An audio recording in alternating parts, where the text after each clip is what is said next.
So firstly, I just want to say to Hussein in November, thank you very much for agreeing to change the podcast recording time to 3:58 in the morning. Yeah, but 3:58 to 4:02 a.m. specifically, so that you can fit in your like 4 minutes of scheduled journaling. That's right. Yeah, I'm doing like the weird squat while I'm recording this. Because the thing is, I really was coming to resent having to chop all of those pineapples and make all of those ice bowls for you all, but like now that it's resulting in this kind of like quality like flash podcasting, I understand that I'm part of a kind of a greater design, and I understand now why when you sleep you have to wear kind of like kidnap victim duct tape over your mouths. Yeah, no, that's actually super important that like as part of your nightly wind down routine you should get like black bagged and taped by like a private security force that you hire. Well, I mean, no, it's also I want to thank November for being the just off-screen helper who exists to like hand us bottles of water and then to film us while random passersby come to us in the street, and Hussein and I can say cool stuff to them like, whatever you're passionate about, maximize it, or we should get at least 10,000. We should at least get 10,000. Never like specifies why. It took me like a really long time to figure out what this guy kind of does, and even then I'm not quite sure like what he does for a living. Ashton Hall, a man with a name like a National Trust property. He claims to be faster than Usain Bolt. I think that's cool. My favorite part of his day is when he spends 4 minutes diving out over a pool and like hovering in place. Check this out. My name is Ashton Hall and I'm 28 years old. I believe in a balanced diet and taking good care of myself with a rigorous exercise routine. I live in the Miami Residences by Radisson Blu on the beach. So, I mean, we didn't need to, wait that long for a real American Psycho sequel. Yeah, it's here. It's here, and it's being broadcast in bits on TikTok. Well, like they're sort of doing like a sort of revamped version of American Psycho, right? Quickly, get in the ice bucket. Get him the ice dip, chop up some cucumbers in there. Shinji, get into the ice bucket. No, like I was thinking about this the other day and I was just like, well, like, it's going to be really hard to do something like this just because it kind of feels like it's sort of beyond sad, because like the whole like American Psycho, at least the film, was supposed to be like satirical, right? And it was like one of those things where it got the people who sort of make it their personality don't necessarily understand or don't really understand like what like, the film's supposed to be. Like The Wolf of Wall Street. And it kind of, and it generates this whole like, because like for years and years, this type of like American Psycho adjacent content has like flooded pretty much every platform, right? This is like the Ashton Hall thing is not like a new concept. It also isn't the most bizarre get ready with me video I've ever seen. But the fact that there's now so many of them sort of speaks to me like, yeah, this kind of feels like it goes beyond American Psycho, but in a way that I can't quite figure out. I feel like apart from anything else, you're getting murdered on bowls. Like you're going through like 4 or 5 different bowls of stuff every morning. You're making so much ice. So I think that like, look, when the NHS is finally completely eliminated by the Labour government. Well, when you go to like nhs.gov and type in your condition, it just says, have you tried hustling more? Yeah. Have you tried maximizing your passion? Which it basically does say for like depression or whatever. Oh yeah. We should have Ashton Hall come to the UK and teach everyone how to get over depression by sprinting next to a rented Rolls Royce and then have different watches for diving and swimming and running. I want to see Keir Starmer put his face in an ice bowl and say that it was the best time of his life. Yeah. Starmer comes out in the Cartier sunglasses. He goes shirtless with like the little like fucking weight vest on. Okay, sick. That's actually sick. Sorry. He's clearly been doing trend for like 12 months. Like he's just Matt Hancock would really love to put his face in the bowl. That's what I'm like. He could finally do those kinds of flips. He'd have a great time with Ashton Hall, I think. Yeah. So Ashton Hall, look, I know you probably already have a job offer from Robert F. Kennedy to try and like prepare America for the bird flu epidemic. Yeah, making America's chicken swaggier. Yeah, but I have to, please, we need you in the UK. Please come to the UK and fix our NHS with like aggressive sprinting. My country, the United Kingdom, yearns for freedom. Well, you know, I don't know how, like, I haven't checked because I only saw this just before I came on. But someone like they dug up some stuff on Ashton Hall. Apparently, he got evicted from his apartment like fairly recently, like a couple of weeks ago. Oh, brutal. The landlord, it was actually in the lease that he couldn't levitate above the pool like that. But also, the most important information that I found out, he is 5'5". So there is hope then for short kings. Wait, does that mean he's like wider than he is tall? Yeah, no, because I did sort of think, I did kind of think with like when he put like some of the other videos where he puts like suits and stuff on, it's like, this is weird, but I'm not the menswear guy, so I can't figure out why it's weird. And then instead of sort of just put it all together, which is, yeah, his width is more than his length. I've figured out something theoretically, right? Which is the menswear guy, you don't have to subscribe to all of his ideas. You don't even have to understand all of his ideas or all of the technical language. It's like Maoism, right? You can just throw something out there like quotations from the menswear guy to like make your argument seem good. So if you see a guy that you don't like and you want to make him feel insecure, like in that way, you wage a protracted people's war on his like mind by saying something like collar gap or whatever. You don't know what that means. He doesn't know what that means, but he's going to go away and Google that, and you're not going to give it a second thought. And that's mindful. Ashton Hall has a collar gap. We must uphold the honor of the Radisson Blu Residences Miami Beach and prevent its treadmills from getting stomped into the ground. Yeah. Look, I want to talk about the news. I also want to say hi, everybody. It's TF. We're recording at, it's now 4:59 in the morning, and we have 1 minute of podcasting left. So we're going to have to get through the rest of this pretty quickly. As we said, we are going to be talking a little bit about, mostly about the Labour Party's reforms to, quote unquote, reforms. It's like gutting, you know, like in the same way that like you reform a fish, right? Yeah, exactly. The Labour Party's, I would say, broad-based campaign of social murder that they are announcing that they're embarking on at the behest of, in no small part, American Elon Musk repliers. Cool. And we're going to talk about that in more detail, but we want to talk about a little bit of news first, a little bit of tech news. Number one, I feel extremely vindicated in my decision to get my ancestry checking done via the Church of Latter-day Saints. You went to Ancestry.com specifically because they will baptize you Mormon after you die. Yeah, well, look, here's the thing. 23andMe, which has the genetic information of 15 million people. Including me at one point. I have the big fell for it award. Yeah, 23andMe has gone out of business, which means if you spat in the little tube and sent it to 23andMe, then now God fucking knows who is going to be able to genetically profile you. I mean, look, I'll be real with you, man. I just like sending people like vials of my spit in the post. Like, yeah, it was just coincidental. Yeah, I mean, the thing is, I don't know how valuable the data that I am apparently 100% British and Irish is going to be. That was a real like kind of I don't know what I expected moment when I got those results back. So, but someone's willing to pay for it, and I don't think it's going to be anyone nice, right? Because if 23andMe goes bankrupt, the auction for that bankruptcy is going to look like the fucking Hitman level with the shadow auction in it, you know? And God only knows where it's going to end up. Now, on the other hand, we may not get like Mormon baptized is the thing. Yeah, that's the thing. I'm going to get Mormon baptized after I die, which is a great hedge on Pascal's wager. Because if the Mormons are right, I get a planet. You just have your like genetic material like put all over a crime scene. No, it's perfect. And it's like no loss, because if Mormon God isn't real and another God is real and vengeful, then you're not on the hook for being baptized Mormon because you didn't do that. You didn't do shit, right? Like some Mormon did that and is now in like other religions' hell, but you're just kind of chilling based on the stuff that you did in life. That's genius. Yeah, they're in Sufi hell. Turns out it was Sufism that was right. Yeah. So this is from the Anne Wojcicki, the CEO of 23andMe. I love, by the way, a corporate bankruptcy announcement where it reads like, because of CEO brain, it reads like they are announcing an expansion of the company. Where she says, 19 years ago when I co-founded 23andMe, the direct-to-consumer genetic mapping industry did not exist, and most people had no idea why they would ever want to see their genome. Most people still don't, is the thing. People who did it either because it was a novelty like me or because they enjoyed mailing their saliva to people like Hussein. And I don't know that anybody ever came up with a satisfactory answer as to like why do this for most people anyway. I guess guess you could also do some Jerry Springer stuff, right? Yeah. If you're in any doubt about that, it's always fun to find like, you know, unknown cousins or something, like a sitcom maybe. But like, is that worth it when you don't even get your own planet after you die?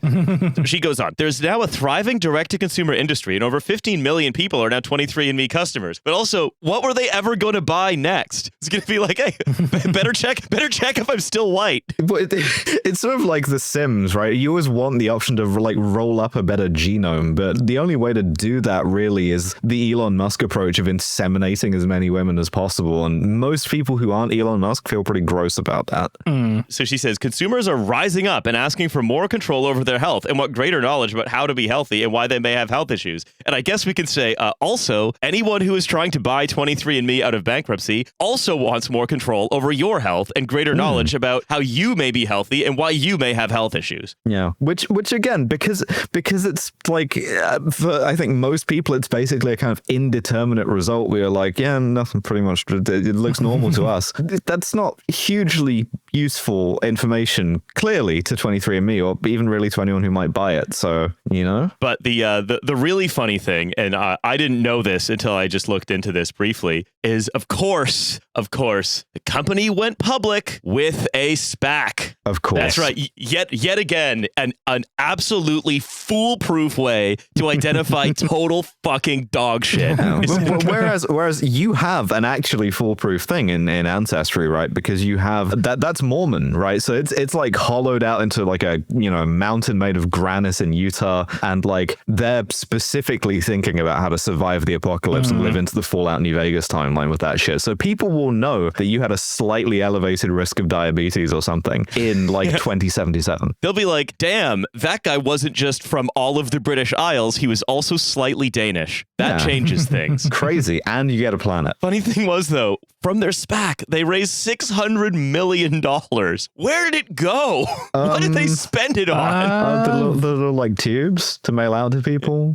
Was it some sort of weird cloning thing that they were trying to do? I was sort of convinced that maybe. Yeah, I feel like if you've got loads of people spit, you could do some weird shit with that. It's just going into 23andMe's offices during the fire sale and seeing a like secret sub basement thing, and you're like, what's in there? And it's just like Venture Brothers style clones of us stretching as far as the eye can see. With different themes. Like, you know, maybe there are clones of us that are like hustle people, and we're all going to be, you know, doing sort of interval sprints at 2 a.m. Yeah, all of the hustle clones are in the clone tanks with the like duct tape over their mouths. Yeah, that's right. They're all wearing Rolexes in the clone liquid.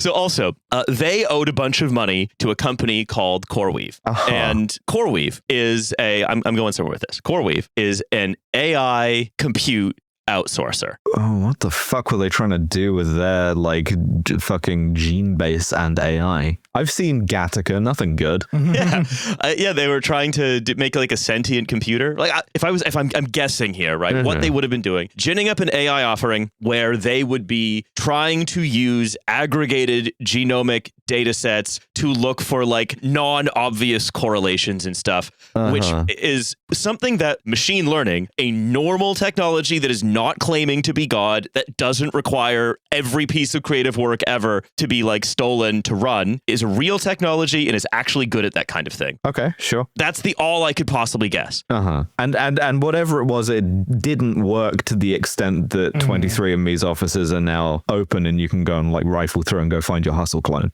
Yeah, exactly. Would you have sex with your hustle clone? I think they probably wouldn't leave anything on the table. Yeah. I don't know. Maybe my hustle clone's out of my league. Yeah. It's got like abs and stuff. Yeah, so I don't necessarily know exactly what they were doing, but I do know. It's time to jump baselessly to conclusions. You can't libel the bankrupt. That's like famously true, right? Yeah, that's true. Not because it's like, you know, written down anywhere, but just because they've got bigger problems. What are they going to do? Sue me with what money? Let's see, hire a lawyer now, you saliva freaks. I bet it was for like identifying patterns in like biomarkers for disease or something like this. Okay, but so tell me about Coreweave. So Coreweave is a company that is filing for an IPO right now. Coreweave, it sounds like something a guild navigator does. I bet that's why they called it that. But it is a company that outsources compute. So they have data centers and compute, and they will sell you compute if you want. Okay. I recommend Ed Zitron's writing on it for the deep dive into how this pumped up whisper of nothing is largely built on AI hype and promises of contracts that were unlikely to materialize. And then when I was just putting together for this news section, a piece of news crossed my desk, and I said, I must include this because I want to give you the 1-2 punch here. Okay. Number one, Microsoft has just withdrawn from a $12 billion agreement option to purchase compute from Coreweave. That is like a huge amount of the money that they were going to make this year. OpenAI looks like they may be picking it up, which is funny because that's just Microsoft wearing a different hat. No, let's send this money from our dipshit division. This is clearly an accounting error. This is a massive expenditure for fucking idiot toys, and yet for some reason it's not coming from our fucking like toys for idiots division. What the fuck? Yeah, this came from the serious pencil pushers division. Yeah, we're funding this from the grown-up company that sells Windows and shit. So Microsoft withdraws from this agreement, and it does that the day after Meg Whitman joined the board of directors, fresh off her post-Quibi career as the U.S. ambassador to Kenya. Meg Whitman is back. What? That's not a 1-2 punch. That's like a 1-3 punch. That's like a 1 punch, and then then you hit me with a hammer. I think it's really nice that she's so committed to vertical video.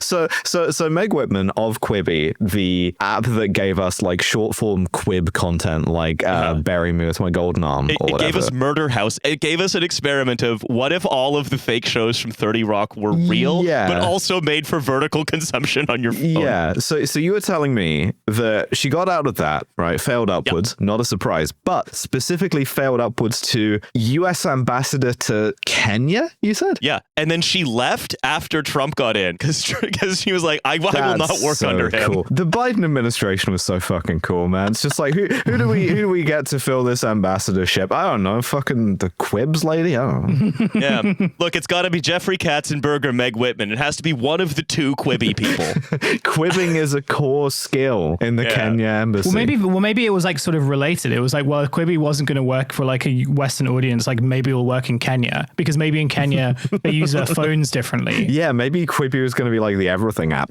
Do you think that she's like over it as a failure? I hope she isn't. I hope she was trying to like pitch Quibi to people even still after the failure of it to be like, no, it was a really good idea. It would have worked. It would have worked. We were just ahead of our time. Yeah, people didn't recognize that you could have a golden arm that like took control of your brain, you know? Yeah, I think it would be really cool if she was in Kenya and then being like, no, you don't understand. It's called 47 Counties of Fright. And it's yeah, how many states does Kenya have? How many provinces? 47. They're called counties. No shit. Okay, you actually did the research on that joke beforehand. Okay. I underestimated you. I'm sorry. Yeah, that's right. There are some people where we talked about like the different sons where it's like, oh yeah, this is just all for them. Yeah. Meg Whitman is a son. Yeah, not in a gendered way, but in a kind of like class way. Her position is one that she's like kind of untouchable, I guess, in the sense that you can make something that's this like resoundingly expensive failure, go and be a diplomat. Imagine being like a career foreign service officer and having to report to the Quib lady, and then get out of that and go to Microsoft and decide, oh, actually, we're going to make this business decision, which seems like a relatively good one to not buy a bunch of compute from Coreweave, but like still. The other funny thing is like, yeah, like fucking Meg Whitman was like tried to be governor of California before all of this, and again failed. My God, Meg Whitman, I could not believe I saw her name again. I was like, surely you're taking all your HP money and all of the money that you got donated to make like fail videos of Jerry Brown and all that, and surely you are just going into some cynic. Nope, you're going to be advising Coreweave on God fucking knows what. But the crazy thing is, Quibi is back in another way, in a way that is completely different and nothing to do with Meg Whitman. It never left us. It never died. Well, some said that Quibi would return at the moment when people needed it most. Yes, somehow Quibi returned. So there's this company called Crazy Maple Studio, which is based in Silicon Valley. For a long time, time, their bread and butter was the like semi-erotic point-and-click mobile games that are 99% of the ads on the $44 billion company X the Everything app. Right, Cool, that's okay, mostly what they make. So Yeah. the stuff that you scroll past when you're blazing your glory on X the Everything app. Oh my god, I saw one of these like months ago. It was like really insane, but it was like the sort of premise of the game was like help your girlfriend choose to what to wear to school. What? It was really guess- yeah. That's a well-targeted ad for Twitter's current user base, to I be mean, fair. I know I'm gonna have people in like being like, oh yeah, but the ads are just tailored to what you look at. It's like, number one, no, not on fucking X, right? No, not anymore. But yeah, it was insane. It was just like, it was like one of those sort of anime girl games, but it was just like, yeah, help choose what they wear to school today. And it's just like, Grim. what the fuck? Awful. We don't know if Crazy Maple Studio made that one. But it's in the genre. It's active in the space. Yeah. And it's like an interactive story thing where you create like erotic manga starring yourself. But what they're now doing is they're taking this thing that became popular in China, which is called micro dramas that you look at like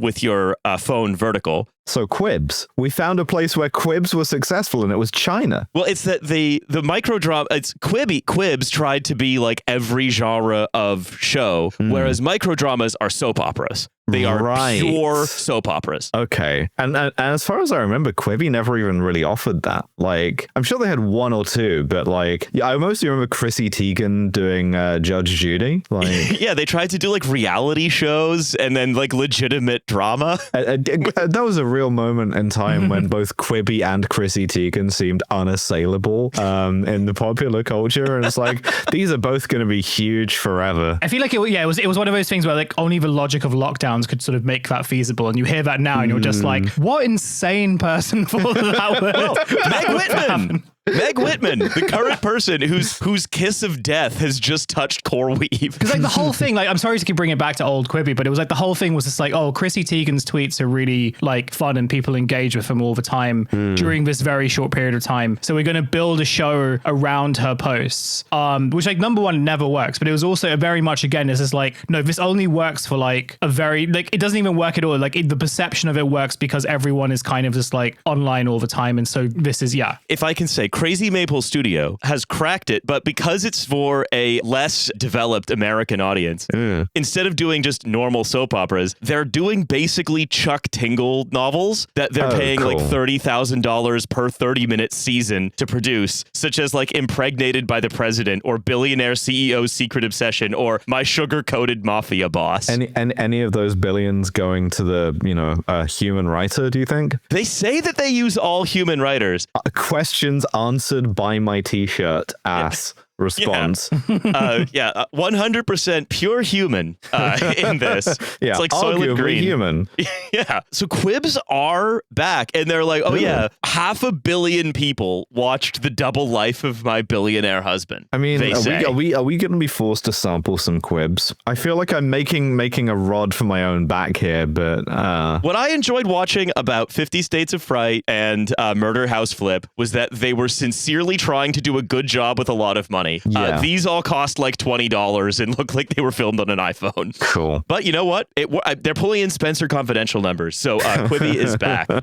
Anyway, look, I have one more piece of news before we get into our main topic, which is this is something that I would say has been sent to us. It's been sent to us 10,000 times. What Ashton Hall was saying, you got to make it at least 10,000. He was talking to the people who were sending us this piece of news. It's so cool that all the people who email us are like work for him. Yeah, he's our number one fan. We have been getting some fucking strange emails recently. I wasn't gonna go into it, but I do think it's really fucking amusing. Basically, there must have been some new AI system that is allowing like one public relations firm to email every podcaster by looking at the transcript of a recent show to hook in. So I got an email. Hi, Riley, H. Kesvani, Milo, and Alice, for example. Don't know who that is. Yeah. As a dedicated listener of Trash Future, I'm always anticipating your thought-provoking episodes. The recent discussion with Ed Ngueso Jr. about the Silicon Valley consensus really ties into the landscape of data centers and politics. It's not passing the Voight-Kampf test already. Check this out. The vivid storytelling and your take on Rachel Reeves' unusual strategy, like munching on crumbs, keeps your podcast insightful and engaging. And then the turn is like, I believe my client, Raja Kawi, would make an excellent guest for your show. He's a partner at Era Ventures, where he spearheaded his firm's vision from its founding in in 2022 to lead an $88 million initiative. And he's like, yeah, he worked at McKinsey's AI branch. You should talk to him. And it's like, what? Because Rachel, you were like, what you said about Rachel Reeves eating what she finds under the sofa made me think you should talk to this venture capitalist. This is definitely this is definitely one of those like AI sort of PR, and you can get them pretty easily, like sort of an AI, one of those like sort of AI like PAs that organize like replies to emails for you and is advertised as like, oh yeah, we can shave 5 hours a day, or so you can like sort of focus on like rubbing banana peels on your face and stuff. Yeah. The latest deep dive into the late Byzantine Empire had me enthralled, especially the irony of sprinkling rosewater while the state teeters. It got me thinking about parallels to cybersecurity and the silent battles fought behind the scenes. Cool. I mean, to be fair, that is like that could actually just be an actual person. Yeah. Coreweave, you're going to be worth $1 trillion. No, this is what people have actually been sending me. Of course, we've talked before about how Deliveroo and Klarna in the UK did a tie-up a couple years ago where people can finance a burrito. Yeah, big recession indicator. Yeah, well, guess what? DoorDash and Klarna have signed a similar deal where customers can choose to pay for food deliveries in interest-free installments or deferred options aligned with payday schedules. Fantastic. What a great idea this is to be like, what if we sort of like introduced microloans for the kebab, right? Surely these will be like incredibly secure and valuable assets. This makes economic sense. It's not just that it's like, this is risky. It's also quite cruel because when you want to tempt someone into credit, right? What you're really doing is you are trying to induce them into spending money they don't have so that they are either spending next month's money and then they have like even less to cover essentials in the best case, or you're tempting them into a schedule that's hard to pay off and you eventually get more than the value of the burrito paid back in late fees. Now, Klarna doesn't charge interest, but it does charge fees. And I think it's like very telling that one of the first things that happens after the Consumer Financial Protection Bureau gets obliterated is all of a sudden in America, you're able to get a payday loan for a salad, essentially. And they say, right? They say it's DoorDash's first buy now, pay later alliance. And it gives users of restaurants a new way to pay for meals. I love to use restaurants. They say, by offering smarter, more flexible payment solutions for groceries and takeout, we're making convenience even more accessible for millions of Americans. And yeah, it's like these things are insanely predatory. They are quite risky. And they just, you want to talk about a recession indicator in November. I think this is probably a pretty fucking good one. Yeah, right? Like, I love to financialize my burrito. And this is the other thing as well, is that this is happening in the US is also fun because, as we know, ordering food ever in the US makes you a combination of like a Hitler and treats or treatler, right? So now you have a kind of treatler issued MEFO bill, right? Where we're kind of doing sort of like Third Reich financing for the treats. So that's very commensurate. I really like that. Yeah. And if you look at delinquencies on auto loans have gone to an all-time high, a last 17 years high. Yep. Great. And the people, the Austrian economists who've all been like just shunted into the top of the country are, and I've mentioned this before, it's very striking how people like Scott Bessent or, Howard Lutnick, they talk about a recession like a juice cleanse. Elon Musk does this as well. We need a new plague, right, to kind of like thin out the herd a bit. Also, when you said the Austrian economists at the top, I know what you mean is like Hayekians, right? But it's very fun to imagine you doing a kind of like the octopus's tendrils spread across Europe from Vienna specifically. Everybody will have to eat a little cake and have a coffee and read the newspaper. Yep. It's all Jan Marsalek at the top. Yeah, but this is like quite alarming as well, because number one, that's not what recessions do. Recessions like do and leave permanent damage. I mean, the last recession, the response to it gave the world like the sort of zero interest rate problem madness that they all think would be cured by another recession. So like God knows what would come from it. But if there is demand for buying things like groceries on credit, which there is certainly fucking here and I guess there is now in the economic center of the world, and a recession is planned and talked about as desirable by the people making economic policy, then I think maybe, there are about to be a lot more people who are customers of Klarna. Great. Yeah, paying late fees on a pad thai to support some kind of collateralized burrito obligation. It's like student loans. It's like your burrito interest is like racking up in the background. And then one day you get a phone call that's like, hey, by the way, you haven't paid your burrito interest. You owe us 30 grand. Yeah. I mean, it's quite funny like to think about how, I mean, very dark, but it's also sort of amusing at the same time to think about how like the initial pitch like Klarna sort of made and like justified its existence was like really based on clout. It was like, oh, the clout, like, what's really important is flexing on Instagram. And so like if you need a loan to sort of get like a very expensive, like, I don't know, fucking like Chanel bag or whatever, like, you can sort of do that. And like, it's still like within the realm of luxury items. And now it's like, okay, well, as things have just degraded more and more, it's, well, now getting a burrito is a luxury item, right? Groceries as well. Because they keep, the press releases, they keep talking about groceries. Yeah. Because people are making fun of them by being like, yeah, we take all of the uneaten burritos, group those together into a new product that is actually less risky than one burrito. Here's Margot Robbie explaining it in the bathtub. Yeah, we call it a burrito squared. Yeah, but I mean that's like to admit that, oh, like, actually we sort of are a little man's come, like, we just want people to like be able to buy food for the week. Like that itself is like really fucking dark, right? Like to sort of admit that with like no sort of sense of like self-awareness is really like fucking I don't even know what to say to that, man. Well, it's again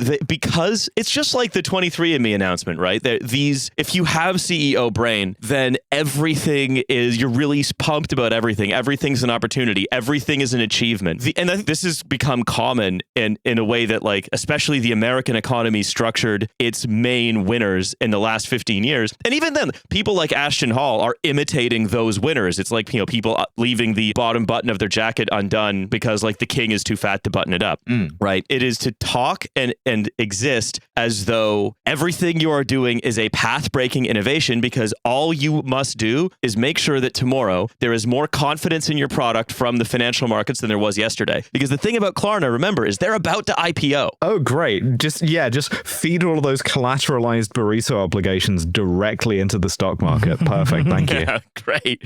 So they're about to IPO, which means that they need to be like, say, we're in more sectors with more customers and more addressable market. But for Klarna, addressable market means people who are tempted into using credit to consume, because there's two different ways to use credit, right? There's credit that you can use to buy an appreciating asset, right? Like a mortgage, for example. That's one type of credit. That's fundamentally different from a person to person for credit that's used for consumption. Because credit that's used for investment is credit that you are going to be able to pay back over time, and you end up with something. Credit that's used for consumption to cover a gap in what you have versus what you need. It's like an emergency. So to extend consumption-based credit to more and more and more people is saying we are going to induce people into financial emergencies, and that's going to make our IPO more attractive. Great. Essentially. This is so nakedly predatory, but then, what isn't economically? Yeah, I think that's the tone upon which we can talk about our main topic for the day, which is coming back to the UK and discussing what exactly the Labour frontbench's plans are for people with disabilities in this country. Well, well, thank you for listening, everybody. That's the thing. We had to get it into the 5-minute segment so we can all journal. Yeah. Also, I wanted to note, we don't have a guest today to talk about this. I am actively working on getting a disability rights activist to also speak with us about this on a paid basis for an upcoming free episode. I'm working on that. Yeah, tip-offs to the usual places, please. Yes, please. Anyway, I want to start by talking about Motability. This is a charity. It's a charity that was started in the 1970s. Yeah, it's sort of a weird one. It's a provision for getting like cars for people with disabilities that has become this kind of current like bête noire on the right. Yeah, it's the subject of some wild conspiracy theorizing. It is just fully a conspiracy theory that's put forward in the pages of the respectable right-wing press in this country. That's the thing. Now it doesn't even need to. The thing that interests me about this story is that, like what's happening in the US, there's a shorter link now between posters and policy, but only on the right. So like posting really is praxis, but only if you were a conservative. Only in one direction, yes, right. Yeah, exactly. I mean, like, maybe things could have been different if, you know, Corbyn had been prime minister. We could all be doing the same thing that all of these guys are now doing, which is, you know, the left-wing equivalent. We could be replying to Ash Sarkar day after day, being like, legalize ketamine, until one day she retweets us and then it's policy the next week, right? But instead of that, what you get is the kind of like the British version of Cat Turd 2, like, who, you know, due to the exchange rate is like Cat Turd 1.5 here, replying to, like, I don't know, fucking Tom Harwood or someone until he retweets it, and then the next week West Streeting or whoever the fuck is like, you know what, that's a brilliant idea, and certainly this esoteric fascist who's getting the retweet here will respect us and love us if we do the thing that they want, which is to kill the poor. To put all of this in context, right? This is the conspiracy theory is around this thing, Motability, which we sort of, it's, as you say, it's a charity to get disabled people vehicles. It started in the 1970s, and what they do, right, is they try to it just mitigates the problems from disabled people not being able to get around. What it is kind of liberalism. It's an example of liberalism. Yeah, genuinely, because this is the interesting thing, is that it's kind of an odd solution to something that is kind of government intervention, but it's like at arm's length, where it's like, well, okay, well, you can get a car, but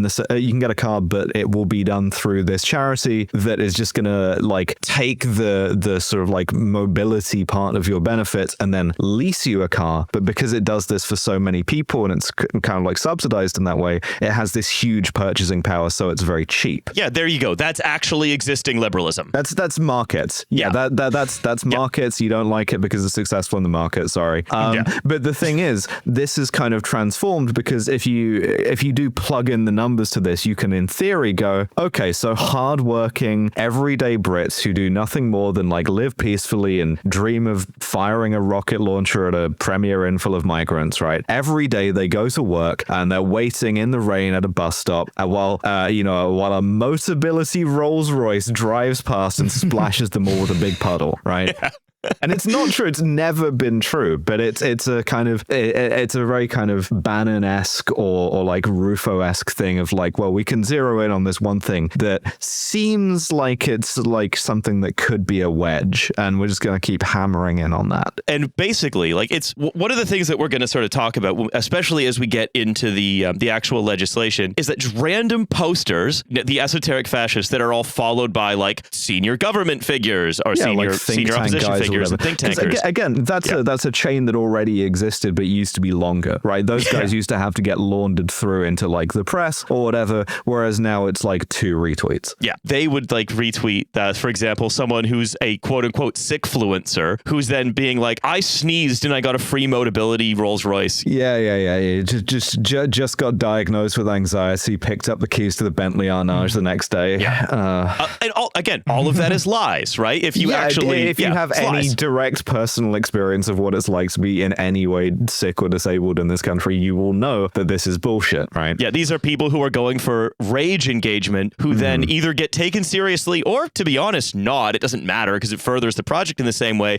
by the esoteric fascists who are like one retweet away from government policy. Yeah, it's always really deniable because you can be like, well, you know, you don't need to know that guy's a fascist. You don't need to care. Yeah. You don't need to kind of, you can just do the kind of like Elon thing of like, interesting. So what exactly, right, is happening? The thing we've been talking around, right, is that this charity, this charity will give you will sort of use your mobility allowance for your personal independence payment, which will explain the difference between these kinds of benefits for, you know, American listeners, to lease you a new car and then sell it after 3 years, so it's cost neutral, blah, blah, blah, blah, blah. That kind of yeah. You get the Koenigsegg or whatever, but you don't buy it. You're leasing it from them. They'll sell it on and they make money doing that. Generally speaking, to actually get one of these cars, you know, for a long time, you basically had to show up to a meeting with like someone who works at Capita, like in an iron lung, for them to actually approve you for it. Yeah, and those assessments were already brutal and are now set to get more brutal. Yeah. If you want to talk about PIP assessments, a fairly routine question asked explicitly is, why haven't you killed yourself yet? Which, to be clear, is not something that I think a lot of people are going to go through voluntarily, even if it does mean you get an Aston Martin out of it. Yeah. So in order to even qualify to to lease a car with a maximum value of £35,000 most of the time for 3 years, you have to go and you have to get this benefit that's almost impossible to get. Like there's like 90-page questionnaires. You are called in. They will turn you down if you have like fucking stage 4 cancer. It's like there's a million horror stories about this. They're really easy to find. And it's a deliberately humiliating thing that it fucking sucks. And obviously, like anything else, and then in this country, they look to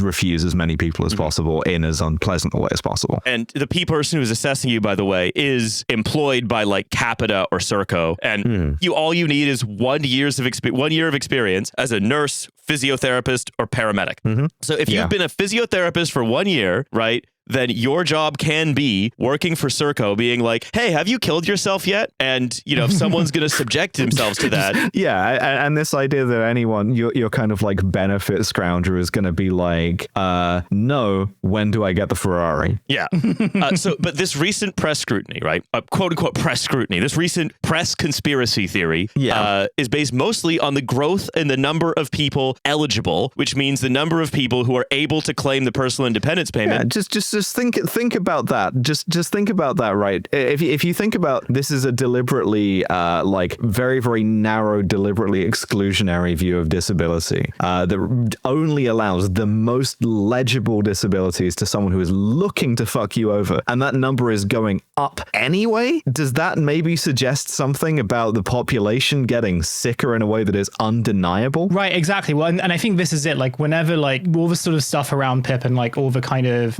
again, like, because it's not just like the Motability stuff. I think all the kind of the sort of like op-eds and stuff about like worklessness and Gen Z being sort of work shy and stuff. And I think especially like the kind of dismissal of mental illness, but I guess like the time of like checking on your blokes is truly over, because we're really only checking in on our blokes if they've like clocked into the office or not, right? We're really only checking, we're only checking in on them to see whether you've woken up at 3:45 in the morning to do your weird squats and drink like, I don't know how many bottles of fancy water. No, but like, this is it. It's kind of like, I think, November, you make like the really good point, which is I sort of say this as like a bit of a joke, but actually it's true, where it's like you kind of just have to go out anywhere in this country and you will see that like, oh, everyone here looks really sick, right? Like they look just ill. Like, I don't know, I go like whenever I sort of go on the tube in the mornings and like you just look at people, it's like everyone here just looks like they're just ill in some sort of maybe some minor way, but no one looks well, right? It's almost as if even pre-COVID we had like a decade plus of underfunding anything that might make anyone feel better. But also just like a culture that kind of like discouraged people from like seeking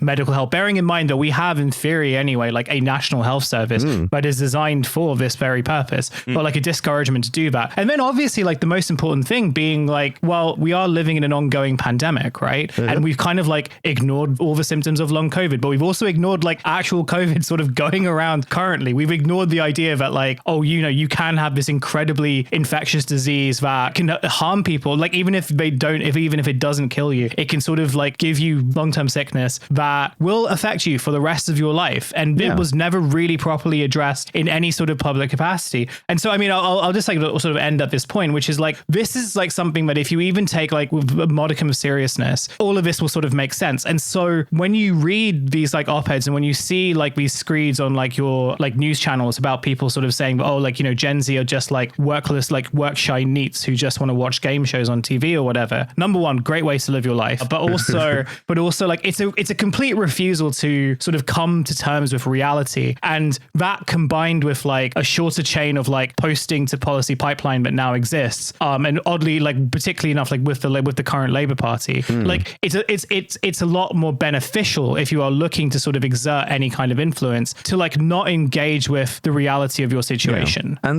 not to sound like RFK here, but like RFK Jr. Not to sound like Robert F. Kennedy Jr. Right? Not to sound like RFK being like, I love being in this hotel corridor. I hope nobody cuts that short. Test. No, so like not to sound like RFK Jr. Right, but this is also a country that not only doesn't let you live a healthy lifestyle, but is actively inimical to it because it wants to make as much money off you being unhealthy as possible. So like, it's not, you you can't fucking like get any exercise because your city is built around the car, right? You can't get like a healthy diet because you're busy getting like your fucking Klarna burrito delivered that's all being kind of like subsidized, and the state kind of kicks you to go and do that whenever you don't want to.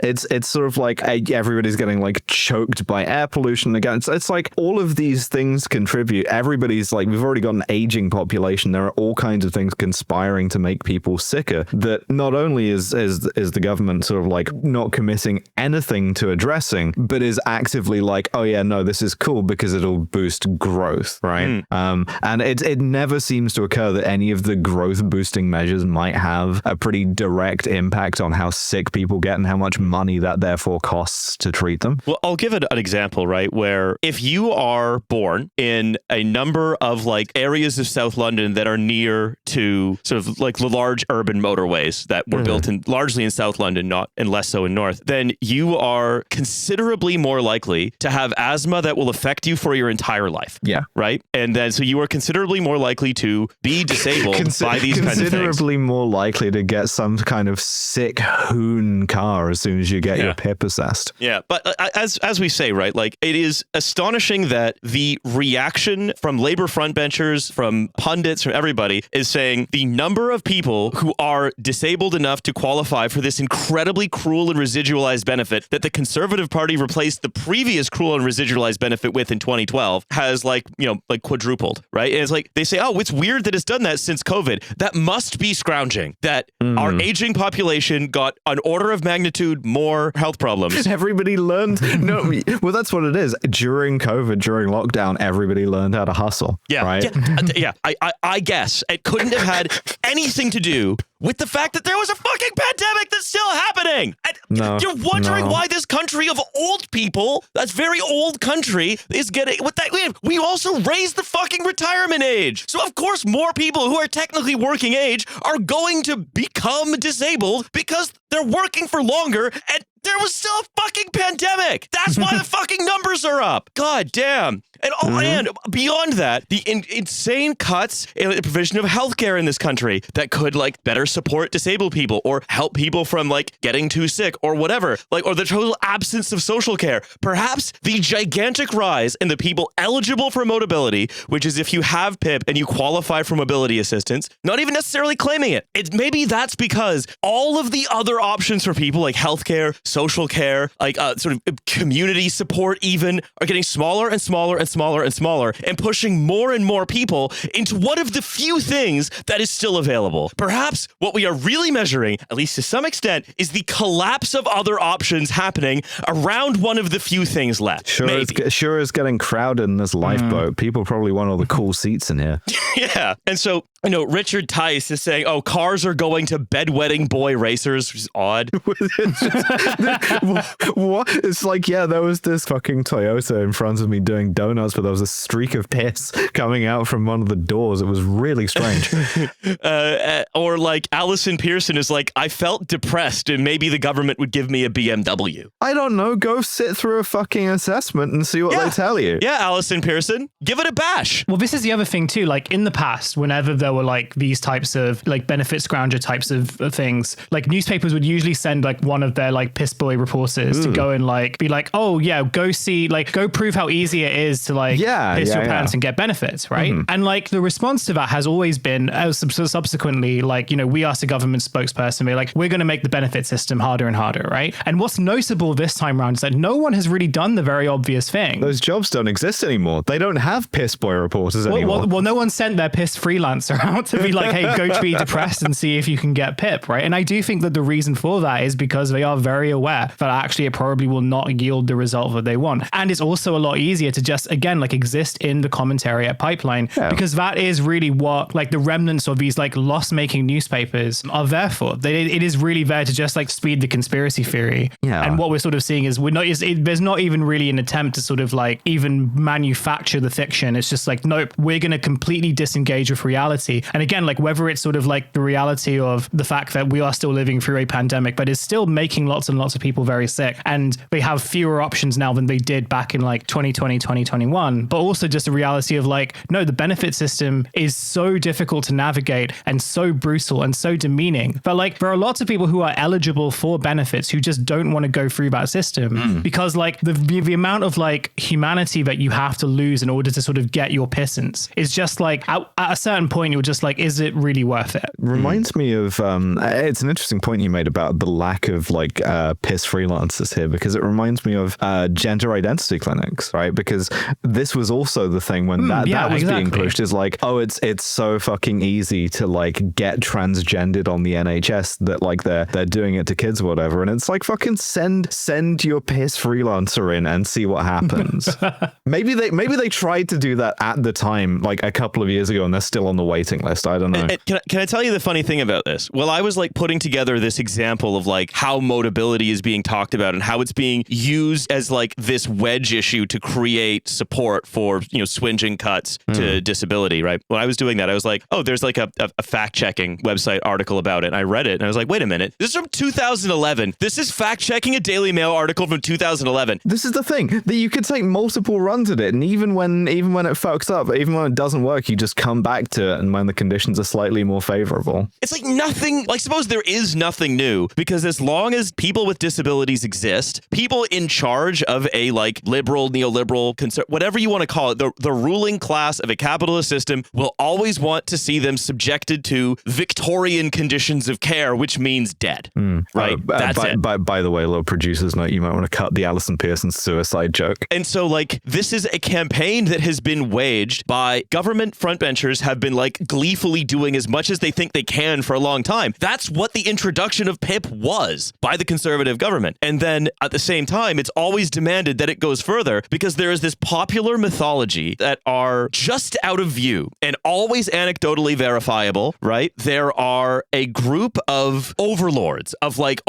who are rightly your social inferiors, who you are working to clothe and house and keep in luxury goods. This myth in Britain that like the great chain of being is out of joint, that they should be, you know, in the right and proper system that is, you know, properly Victorian, that is where we're going to sort of do away with the sort of aberration of the welfare state of the latter half of the 20th century. They would quite rightly not be living any life of dignity at all, and you would be having 2% more dignity at their expense, right? This is endless among Britain's ruling class and commentarian.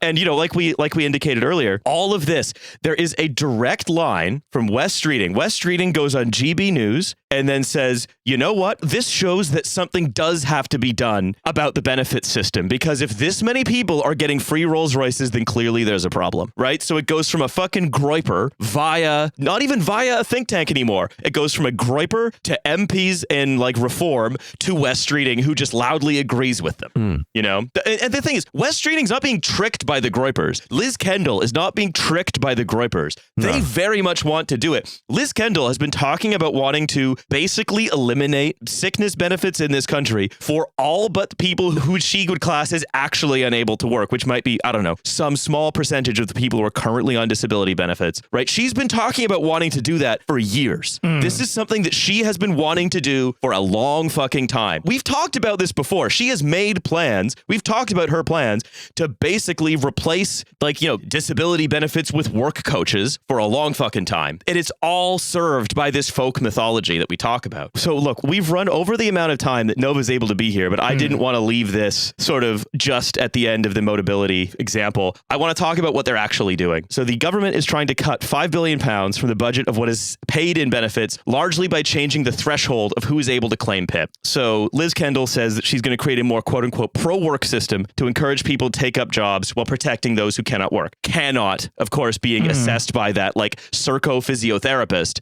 who's gotten like a PowerPoint worth of training and is being told you have to deny people as much as possible. They're insisting, of course, this is not going back to austerity, because their cuts are going at half the pace of George Osborne's. Yeah, it's like, I don't even know what to call it. It's Aust. It's just Aust. Yeah, it's terity. That's what we're going to call it. It's terity. But she says people feel it in their bones, and it runs contrary to those deep British values that if you can work, you should, and if you want to work, the government should support rather than stop you. And this is because they're the Labour Party, because they have to massage their message to still seem like they're compassionate. It doesn't work, obviously. But I mean, also as Shaban and Mahmood said, the clues in the name, we're the Labour Party because we love to work, which I'm so sure was a joke that someone made on this show before the election. Posters to politicians. Posters to policy is real and we are part of it, unfortunately. Basically, what they're saying is, we're not going to abandon you to a life of benefits that discourage you from working. No, we're just going to harass you with our work coaches that show up at your house at 3:45 in the morning and tell you to rub banana skin on your face, and then they keep shoving your head in an ice bowl. How I read that, right? The we're not going to abandon you to a life on benefits is, I see that as we're not going to consign you to a life of continuing to live. Don't worry. The Labour Party believes in you enough that we know that you can swim through the waters of the Southern Ocean. You don't need a life jacket. You don't need a ring even. We believe the question I sort of have, and this goes back to it goes back a little bit to the Klarna stuff, but it also just thinking about the state of this country as it is. And I think to myself, just what fucking jobs are you going to try and send these people? Because there isn't enough stuff going for people who are actually looking for work, right? And by actual jobs, I don't mean just the bullshit zero, no contract, you sort of get paid very low, very, very low wages or whatever. It's actual sort of secure work, which if you are someone who is suffering, who has a disability, or someone who does need extra help or extra support, those things are not particularly easy to come by in this country, right? No. So what fucking jobs are you talking about other than whatever sort of new gig economy thing that sort of comes out of a new type of, I don't know what to call it. What are you gonna do? Yeah, what kind of job, firstly? And how is a work coach going to help someone manifest a stable job in your area that you can reach? But also the very basic thing, the work coaches already exist. They exist in the job centers, right? From what I understand. Well, they're hiring more. They're hiring $1 billion pounds more worth of work coaches. Right. And those if you talk to anyone who has dealt with a job coach at a job center, they are the most fucking useless. From what it sounds like, they are the most fucking useless people in the world. And probably not even not entirely their fault. But there again, it sort of ticks onto that problem, which is there is not enough sort of stable work going around for this to even sort of be workable. Right? No, of course the likely not. situation is sort of going to be that you're going to put more people into very, very precarious gig work, which, by the way, you are also saying is about to be most of it is about to be automated anyway, right? And so you're this is I feel whenever I read about this stuff and whenever I just engage with British news at all, I feel I'm going insane, because it's trying to solve a problem that you are then trying to completely eradicate on the other hand, and none of it makes any sense other than going back to the point of a refusal to engage in reality, but also doing whatever you can to dismantle whatever is left of the welfare state, and and all this stuff really just being a sideshow, right? That feels the only ways to kind of understand what's going on. Well, I think really it's that at the most generous assessment is the government is trying to solve the problem it wants to have, which is that there are a bunch of people who, because of the particular incentives of the existing welfare system, are claiming personal independence payment and the universal credit health top up, basically,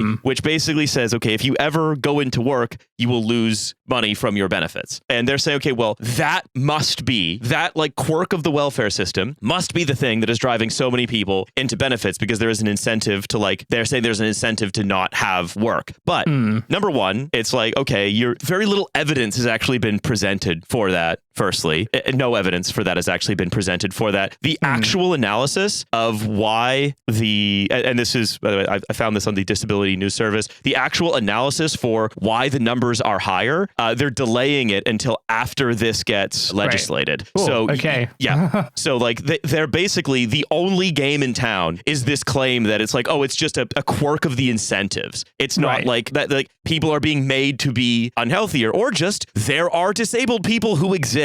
And we in the government just don't like that, right? Yeah. There's that is all of that analysis is being held back basically on purpose. That's the claim, right? And so they're saying, well, if we basically confine the personal independence payment only to people who score a 4 on the assessment that the capita person gives you, and I would to score a 4, and by the way, not across multiple things. So if you have a 3 out of 4 on multiple different indices, like mobility or like your mental health or whatever. If you have like 9 total points, but across different things, like, yeah, no, you can work. Doesn't matter. And by the way, to get a 4, you can need like prompting to prepare food. You could need help with showering. You could need like help to get dressed. Like that's not a 4, right? So it's like, okay, you won't get disability, but you will be assumed that you can work and you should work, and we will not help you, right? If you're not able to get dressed. And what that means is that that person then is told either to die, basically, or that other people around them, because the state has stepped out of the caring role in the very small way it was in it at all. It's just saying, okay, if you have like a family member, now they're caring for you, maybe they're not able to keep their full-time job. And so then they're not able to do that. Or maybe the responsibility falls on the local authority, right? And so that's just, I mean, there was some analysis that was done by, I believe this was the Disability Policy Center. They said the government's cuts will lead to huge amounts of extra costs for the NHS and social care services, where they say for every £1 that someone loses in disability benefits, if a council has to step in to cover the shortfall, it's £1.50 additional impact. So it's like, not only is it genocidally cruel, it is even by the brute like logic of capitalism, the brute logic of just, we have to prevent the state's expenditure.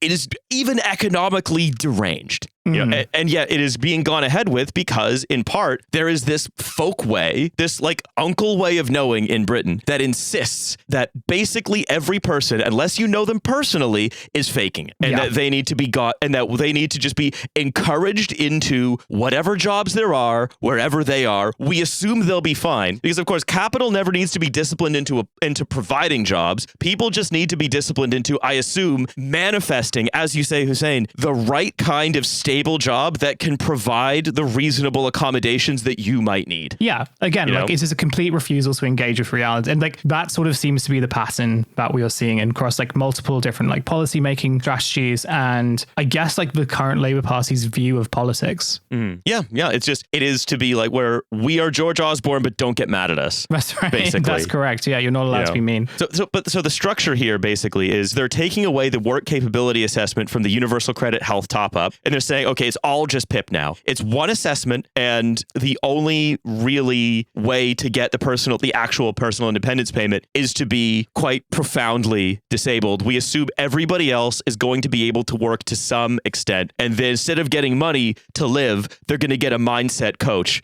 to imagine, right? Essentially, Torsten Bell, formerly of the Resolution Foundation, which by the way has been publishing huge amounts on the like awful impacts it's going to have. Now a Labour MP, so it's obviously changed all of his beliefs. Talking to Victoria Derbyshire, he challenges him that certain people, namely young people who receive universal credit health top-ups, who won't even be able to get those. So if you're 22, you're not even going to be able to claim that benefit at all. Will be forced to live on £70 a week. And when asked, "Can you live on £70 a week?" he said, "Of course not. I have a mortgage." So Great. Do you think that people who are poorer or less able-bodied than you, Torsten Bell, do you think they're a different fucking species? Christ. Great. Honestly, brilliant stuff. It's so genuinely infuriating. It's so good to have the sensible people back. Yeah. Do you like it? The quiet? I do. I love it. It's great. Yeah. It's amazing. So fucking hell. Anyway, look, that's probably all we have time for today. But I want to thank you, of course, for listening. As always, we have the Patreon episode coming out later this week, so do check that out. But otherwise, we will see you in a few days. Bye, everybody. Bye.